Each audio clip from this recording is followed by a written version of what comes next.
Terima kasih atas waktu dan kesempatan yang diberikan kepada saya. Perkenalkan, nama saya Algonda Ulah dari kelas 11 IPA 2. Di dalam video ini, saya akan membahas artikel tentang pemanfaatan barang bekas bagi media tanam di lahan sempit. Sebelum membahas hal tersebut, yang pertama-tama, marilah kita panjatkan puji dan syukur kita kepada Tuhan Yang Maha Esa, karena atas berkat dan karunia-Nya, makalah atau artikel yang berjudul pemanfaatan barang bekas sebagai media tanam di lahan yang sempit dapat saya selesaikan pada tepat waktu. Tujuan dari penulisan ini adalah untuk memenuhi tugas yang diberikan guru.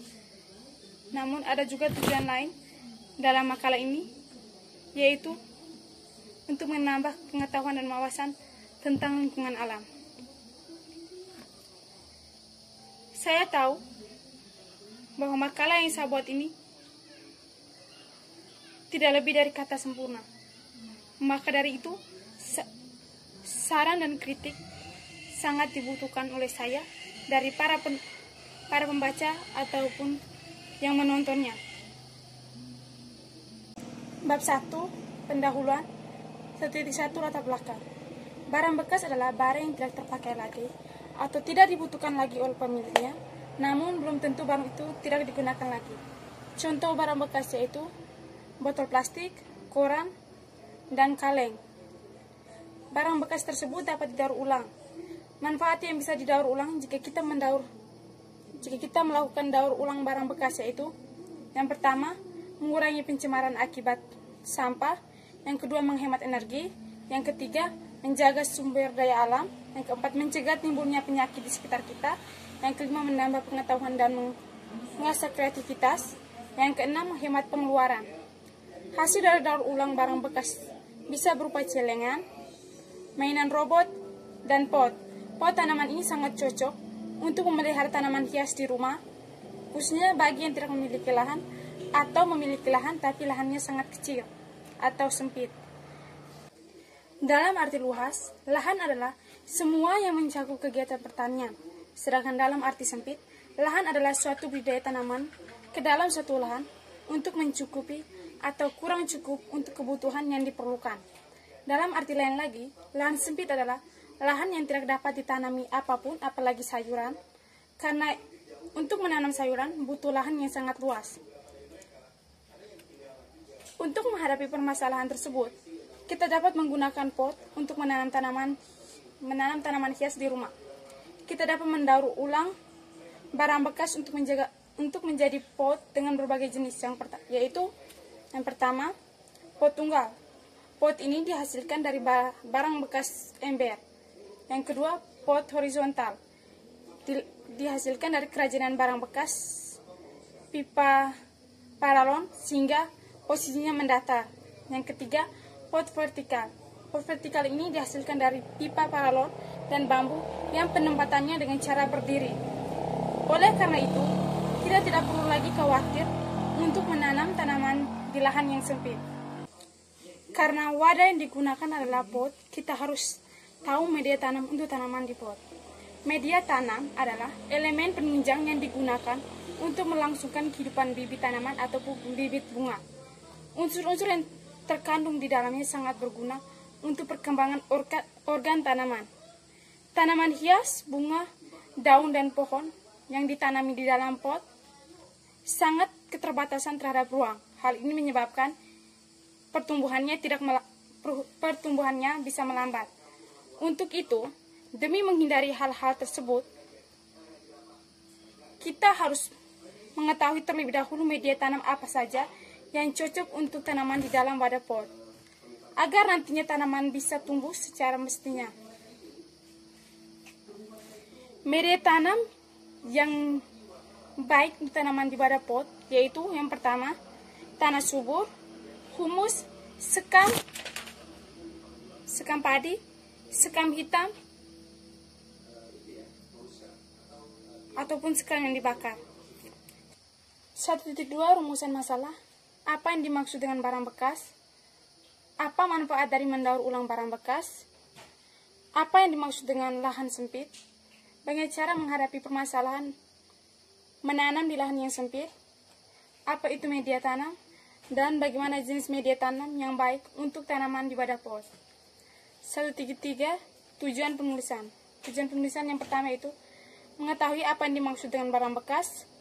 Yang kedua, mengetahui manfaat dari mendaur ulang barang bekas. Yang ketiga, mengetahui arti dari lahan sempit. Yang keempat, mengetahui cara menghadapi permasalahan menanam tanaman di lahan yang sempit. Yang kelima, mengetahui arti media tanam. Dan keenam, mengetahui jenis media tanam pada tanaman pot. 1.4. Manfaat penelitian. Manfaat dari penelitian penulis yaitu dapat lebih mengetahui arti dari barang bekas, manfaat dari mendaur ulang barang bekas, arti lahan sempit, cara menghadapi permasalahan menanam tanaman di lahan sempit, arti media tanam, dan jenis media tanam pada tanaman pot. 1.5. Sistematika penulisan. Yang pertama, bab pertama pendahuluan menguraikan tentang latar belakang, rumusan masalah, tujuan, dan manfaat penulisan. Yang kedua, bab kedua kajian teori menguraikan tentang landasan teori. Yang ketiga, bab ketiga metodologi penelitian menyajikan tentang metode penulisan yang digunakan. Yang keempat, bab keempat hasil dan pembahasan dari kajian teori yang akan dibahas. Yang kelima, bab kelima penutup yang disampaikan kesimpulan dan saran. Bab kedua kajian teori. 2.1 pengertian barang bekas. Barang bekas adalah barang yang sudah tidak terpakai lagi atau tidak dibutuhkan lagi oleh pemiliknya, namun belum tentu barang itu tidak dapat digunakan lagi. Contoh barang bekas yaitu barang bekas yang tidak dapat terurai dan barang bekas yang dapat terurai. Barang bekas tidak terurai adalah barang bekas yang tidak mudah hancur ataupun lapuk. Contohnya botol minuman, ember, kaleng, dan masih banyak lagi. Barang terurai adalah barang bekas yang mudah hancur dan lapuk. Contohnya sayuran, sisa makanan, roti, dan lain-lain. Barang bekas yang tidak terurai dapat kita gunakan kembali, yaitu dengan cara mendaur ulang barang bekas tersebut menjadi sesuatu yang bisa digunakan lagi. Misalnya ember dan botol dapat kita daur ulang menjadi pot, dan kaleng dapat kita buat menjadi celengan. 2.2 Manfaat mendaur ulang barang bekas. Berikut beberapa manfaat dari mendaur ulang barang bekas. Yang pertama, mengurangi pencemaran yang disebabkan oleh sampah. Yang kedua, menghemat energi. Yang ketiga, menghemat pengeluaran. Yang keempat, menambah pengetahuan dan mengasah kreativitasan. Yang kelima, mencegah timbulnya penyakit di sekitar kita. 2.3 Lahan sempit. Dalam arti luas, lahan adalah semua yang mencangkup kegiatan pertanian, sedangkan dalam arti sempit, lahan adalah yang memiliki suatu budidaya tanaman ke dalam suatu lahan untuk mencukupi kebutuhan manusia. Lahan sempit adalah lahan yang pas-pasan atau kurang cukup untuk kedudukan yang diperlukan, untuk kebutuhan yang diperlukan. Dalam arti lain juga, lahan sempit adalah lahan yang tidak dapat ditanami apapun, apalagi sayuran, karena untuk menanam sayuran butuh lahan yang luas. 2.4 Cara menghadapi permasalahan menanam di lahan sempit. Untuk menghadapi permasalahan menanam di lahan sempit, kita bisa menggunakan pot untuk menanam tanaman hias di rumah. Kita dapat mendaur ulang barang-barang bekas untuk menjadi pot dengan berbagai jenis, seperti yang pertama, pot tunggal. Pot tunggal adalah pot yang ditanami satu tanaman saja. Pot ini dihasilkan dari barang bekas kaleng dan juga ember. Pot horizontal. Pot horizontal adalah pot yang posisinya mendatar. Pot ini digunakan untuk menanam lebih dari satu tanaman. Pot horizontal ini dapat dibuat dengan memanfaatkan barang plastik, pipa paralon, dan bambu yang telah diberi lubang-lubang. Yang ketiga, pot vertikal. Pot vertikal adalah pot yang penempatannya secara berdiri.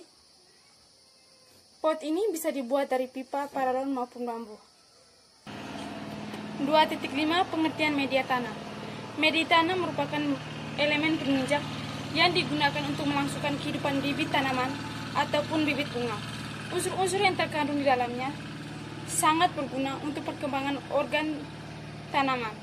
Media tanam bukan hanya elemen yang ditunjukkan kepada tanaman yang di dalam pot, melainkan sebuah elemen utama untuk perkembangan dan pertumbuhan seluruh tanaman.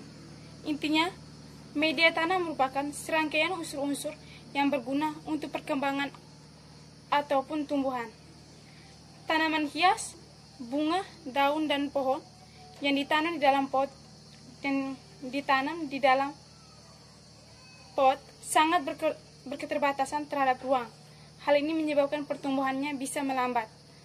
Untuk itu, demi menghindari hal-hal yang tidak diharapkan, maka kita atau siapapun yang ingin memulai bercocok tanam harus mengetahui jenis-jenis media tanam yang diperlukan.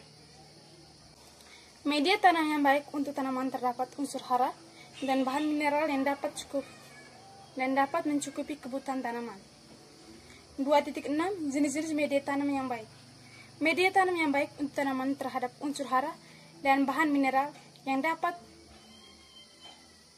cukupi kebutuhan tanaman. Yang mana media tanam yang baik banyak mengandung mikroorganisme yang berguna untuk mengurai berbagai unsur yang ada pada media tanam, sehingga media tanam dapat diserap oleh bagian akar. Untuk itu, berikut beberapa media tanam yang digunakan. Yang pertama adalah tanah subur. Tanah subur dapat menyimpan sejumlah zat yang diperlukan untuk tanaman. Unsur yang terdapat pada tanah subur dapat meningkatkan produktivitas daun dan bunga. Di dalam kandungan tanah subur terdapat sebuah zat mineral, zat hara, dan zat renik dan jasa renik yang sangat berguna untuk pertumbuhan tanaman. Yang kedua adalah humus. Humus merupakan tanah yang paling subur untuk tumbuh-tumbuhan termasuk dengan tanaman hias karena memiliki komposisi yang mirip dengan pupuk kompos. Hal ini disebabkan media tanam humus merupakan tanah yang terbentuk dari pelapukan-pelapukan debu, dedaunan, dan juga batang pohon, serta ada percampuran dari kotoran hewan yang terbuat secara alami maupun manipulasi.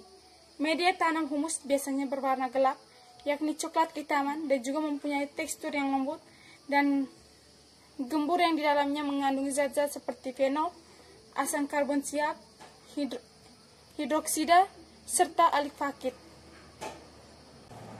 Tentunya, dengan banyak zat tersebut, tanah humus akan sangat cocok jika dijadikan sebagai media tanam khusus media tanah di dalam wadah pot. Yang ketiga, sekam hitam. Sekam merupakan limbah padi yang telah banyak digunakan oleh petani tanaman sebagai media tanam, yang mana penggunaan mencapai 90%. Ini karena sekam merupakan salah satu media tanam yang sangat cocok untuk berbagai jenis tanaman.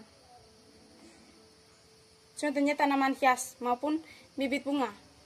Tapi yang dimaksud dengan sekam di sini adalah sekam hitam atau sekam yang dibakar. Sekam hitam dapat berfungsi untuk memperbaiki struktur fisik, kimia, dan biologi di dalam tanah yang sebagiannya mengenal dengan sebutan arang sekam. Yang keempat, pupuk kandang. Media pupuk kandang yang banyak digunakan untuk tanam pot adalah pupuk kandang yang berasal dari kotoran kambing yang sudah kering. Yang kelima adalah sekam padi mentah. Sekam padi mentah merupakan lapisan keras yang meliputi kariopsis yang terdiri dari dua belahan yang disebut lema dan palea yang saling bertahun-tahun. Bab 3. Metodologi penelitian. 3.1 Pendekatan penelitian. Dalam artikel ini menggunakan suatu proses pemahaman berdasarkan penelitian dan pemahaman pada metodologi yang menyelidiki suatu permasalahan yang ada di alam. Oleh karena itu, penelitian harus memiliki bakal teori. 3.2 adalah jenis penelitian. Penelitian ini menggunakan metode kuantitatif yang dapat diartikan sebagai prosedur penulisan yang menghasilkan data. 3.3 adalah tempat dan penelitian. Penelitian ini ditempatkan di SMA Regina Pacis waktu mulai Mei sampai dengan Juli. 3.4 Teknik pengumpulan data. Teknik pengumpulan data yang digunakan untuk penyusunan penelitian ini adalah metode literasi. Metode literasi adalah pemahaman suatu informasi melalui proses membaca dan menulis. Bab 4 adalah hasil dan pembahasan. Hasil dan pembahasan. Barang bekas adalah barang yang sudah tidak terpakai atau tidak dibutuhkan lagi oleh pemiliknya, namun belum tentu barang itu tidak digunakan lagi. Contoh barang bekas yaitu sampah organik dan sampah anorganik. Sampah organik atau terurai merupakan jenis sampah mudah membusuk, misalnya sisa makanan, sayuran, dan daun kering lainnya. Sedangkan sampah anorganik atau sampah yang tidak mudah terurai merupakan sampah yang tidak mudah terurai atau membusuk, misalnya botol minuman, botol kecap, koran, kertas buku, kaleng cat, dan lain-lain. Barang bekas dapat kita daur ulang menjadi beberapa kajian, seperti pot dari kaleng cat, pot dari botol minuman yang bagian bawahnya dilubangi, dan masih banyak lagi kerajinan. Manfaat dari mendaur ulang barang bekas sangat banyak. Beberapanya diantaranya adalah: yang pertama, mengurangi pencemaran akibat sampah; yang kedua, menghemat energi; yang ketiga, menjaga sumber daya alam; yang keempat, mencegah timbulnya penyakit akibat sampah; yang kelima, menambah pengetahuan dan mengasah kekreativitasan; yang keenam, menghemat pengeluaran. Hasil dari mendaur ulang barang bekas, khususnya pot, sangat bermanfaat bagi ibu-ibu yang suka bercocok tanam namun memiliki lahan yang sempit. Lahan dalam arti luas adalah semua yang mencukupi kegiatan pertanian, sedangkan lahan dalam arti sempit adalah lahan yang memiliki suatu budidaya tanaman ke dalam satu lahan untuk mencukupi kebutuhan manusia. Lahan sempit adalah lahan yang pas-pasan atau kurang cukup untuk kebutuhan yang dibutuhkan. Dalam arti lain, lahan sempit adalah lahan yang tidak dapat ditanami sayuran, karena untuk menanam tanaman sayuran butuh lahan yang sangat luas. Namun jangan khawatir, karena untuk menghadapi masalah untuk bercocok tanam di lahan sempit, kita hanya perlu membuat kerajinan dari barang bekas, misalnya ember menjadi pot yang hanya menanam dan bisa menanamnya di lahan yang sempit. Berikut jenis-jenis pot yang dihasilkan dari daur ulang barang bekas, yaitu yang pertama, pot tunggal. Pot tunggal adalah pot yang ditanami satu tanaman saja. Pot ini dibuat dari ember dan kaleng cat. Yang kedua adalah pot horizontal. Pot horizontal adalah pot yang posisinya mendatar. Pot ini digunakan untuk menanam lebih dari satu tanaman saja. Pot horizontal ini dapat dibuat dari botol, pipa paralon, dan bambu yang bagian bawahnya dilubangi. Yang ketiga adalah pot vertikal. Pot vertikal adalah pot yang penempatannya dengan cara berdiri. Pot ini bisa dibuat dari pipa paralon maupun bambu. Bab 5, penutup. 5.1 kesimpulan. Barang bekas adalah barang yang sudah tidak terpakai lagi atau tidak dibutuhkan lagi oleh pemiliknya, namun belum tentu barang itu tidak digunakan lagi. Ada beberapa barang bekas yang dapat didaur ulang. Manfaat mendaur ulang barang bekas adalah mengurangi pencemaran, menjaga sumber daya alam, mencegah timbulnya penyakit, menambah pengetahuan, mengasah kreativitasan, dan menghemat pengeluaran. Dan hasil dari kerajinan, misalnya pot, dapat kita tanam tanaman yang memiliki lahan sempit. Lahan sempit adalah lahan yang pas-pasan atau kurang cukup untuk kebutuhan yang diperlukan. Tidak hanya tanaman saja, kita juga harus tahu media tanam tanaman adalah elemen penunjang yang diungkap untuk melangsungkan kehidupan bibit tanaman ataupun bibit bunga. Yang kedua, 5.2 adalah saran. Saran itu, yang pertama, kita harus terbiasa memanfaatkan barang bekas untuk menjadi sesuatu yang indah ataupun sebagai wadah tanaman. Yang kedua, kita harus tahu juga manfaat mendaur ulang barang bekas.